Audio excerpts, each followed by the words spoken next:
Good morning everyone, welcome back to the kitchen table. Today on the kitchen table is a video that's come at the request of one of the channel patrons, and it's about how to go about preparing to fly indoors with your ostensibly outdoor grade quad. Before we go any further, of course, the tradition on the channel is to introduce my beverage of choice for the video. Today in the On the Kitchen Table with Simon Newton mug, courtesy of uavision.co.uk. Thank you, boys. It's the usual for a daylight hours video. It's the Guatemalan single origin home roasted coffee, drinking Americano style today. So cheers. Woohoo! Third one of the morning. Yes. Right. So let's put that out the way today. Yes, so Gary, one of my channel patrons, for those of you who aren't aware, I'm not very commercial about it, so forgive the very brief plug. There are a group of fantastic people who've decided that they want to help me support me in running the channel and bringing you independent reviews of product and unbiased kind of hints and opinions and tips and news and stuff by doing a small regular donation, and they do it through Patreon. And if you would like to consider joining their ranks, then you can press this little button here.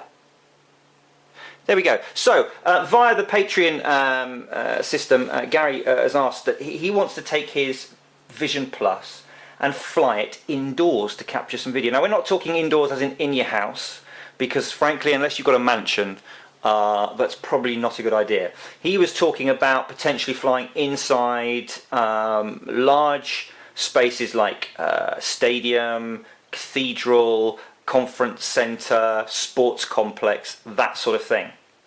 And he just wanted to know if there were any particular wrinkles or tips and tricks. So that's what we're going to talk about. I'm going to be using the trusty Hubsun for illustrative purposes only for some of these. So yeah, I've seen lots of videos on YouTube. People have been using indoor flights of their Vision for real estate footage to, you know, take even I think somebody even got permission to do it in a big indoor football stadium in the States where the roof was shut and took it up. You can get, there's no doubt there can be some awesome opportunities for unique videos and photographs. But we need to obviously talk about a few things. The first one is permission. Please, please, please, please do not give us a bad name by wandering into some sort of random public, pseudo-public space like a cathedral and firing up your Vision in the middle of it and zooming it around. Just, I know everyone's rolling their eyes and going, we wouldn't do that, but you know, this is the internet and I've seen people do stuff. So please make sure you've got permission. Please make sure you're not flying over groups of people. Please make sure this is all arranged and you've thought it through and you've planned it. The place is either closed or there's very low footfall. You know what I'm saying? Just safety. I mean, it's common sense, but sometimes in the excitement of the thing. Get permission from whoever it is. Explain what you're going to do. Perhaps make a little risk assessment. I don't mean anything too, you know, but if you put on a piece of paper that here are some of the risks and here's what you do to mitigate it, I'm sure you might actually win round some people. You could even say, look, I could let you have the footage for, you know, your own publicity or whatever. So think about that. Get permission. Safety is an important one, I think, if we're going to do that.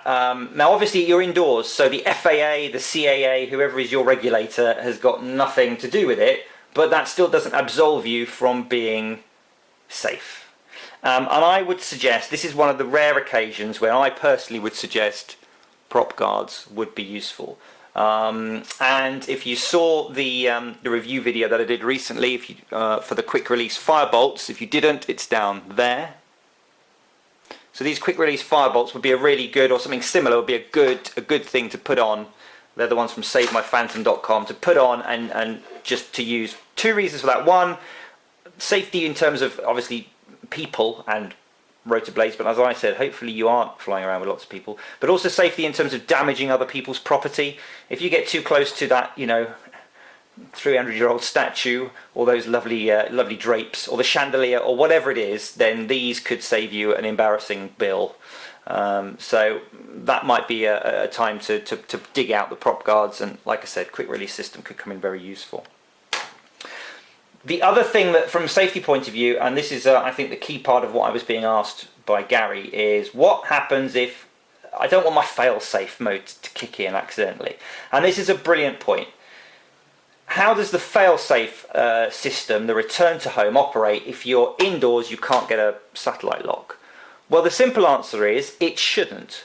The return to home algorithm should say, if I don't have a satellite lock, therefore I don't know where I am, therefore I shouldn't do the whole return to home thing, including the climb up to 60 feet. What I should do is just auto land. And that is great. And if you are flying in a sub-basement or somewhere, that will be fine. You will not get a satellite lock in a million years. The trouble is that I have found, certainly flying the P2, and even just having it on the kitchen table here for testing, there are occasions when even in the middle of a room, it's probably because of the window, suddenly I get a satellite lock.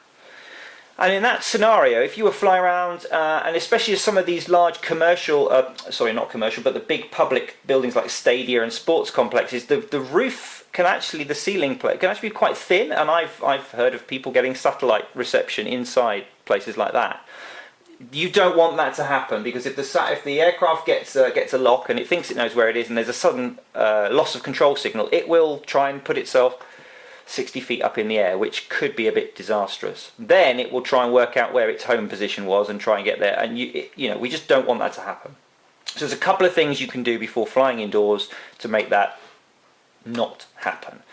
So the first thing you need to do is load up the assistant, the vision assistant, and you need to go to the advanced tab, and I'll put a screenshot up now.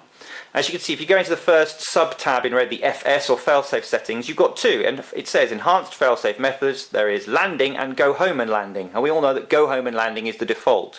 Please click landing, and you'll see from that handy picture, all that will happen is if it loses signal, or there's an issue, you dropping the transmitter in it, or it running out of battery or anything like that, the aircraft will just come down where it is. That is what you want to do for maximum safety. The other thing that you could do as well, if you really wanted to, is change into NASA mode and operate purely in ATI mode. Don't even let it try to find satellites.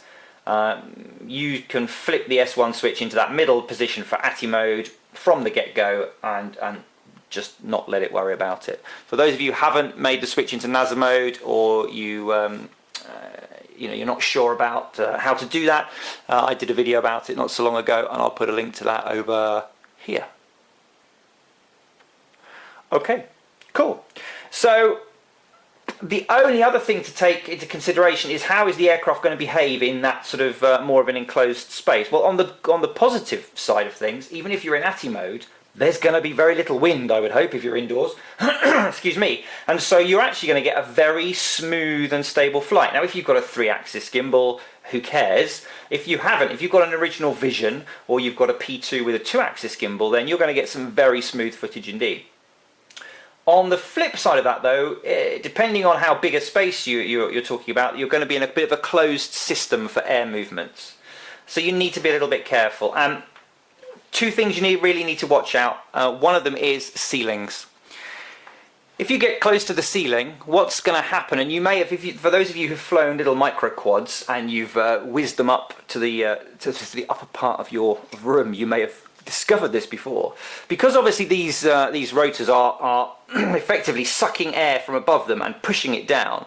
If you get too close to a ceiling, you get an interesting effect where when you're a couple of inches away, the aircraft wants to do this and grind itself up against the ceiling. Now, in your own home, that's not too much of an issue, and with one of these little boys, you can just cut the throttle a bit and either rescue it quite easily. You probably don't want to be grinding into somebody else's ceiling with one of these, because the effects are going to be much bigger. Please watch out for ceilings and anything else, any other surface that's going to be above you. Keep some clearance.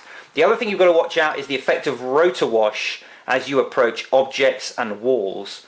Again, you'll have noticed this flying the micro quads. If you get close to a wall, because of all that turbulent air that's spilling down, and it tends to spill down in sort of a this way, you will find that everything gets a bit rock and rolly next to the walls.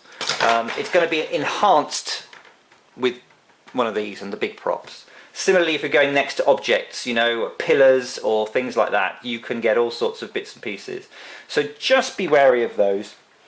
because of the rotor wash. Other than that, that's it really. There's no more to it. It's no more difficult than flying outdoors with ATTI mode in a really calm day. You just need to have your wits about you. One thing I will mention, which if you've got a Vision Plus won't be too much of an issue, but if you have a a P2 might be. Obviously the P2 runs on 2.4 gigahertz for control frequency, the same frequency as Wi-Fi. If you're operating in a building which has a Wi-Fi network or Wi-Fi boosters for the use of staff or whatever, just be a little bit careful about that. Again, if you don't want it to go a bit haywire and zoom off, it shouldn't, but it's just something to think about. For the Vision Plus brigade and the Visions, we've got 5.8, less of a concern. You might find you get some issues with your downlink, but again, it's Wi-Fi, so it should be okay.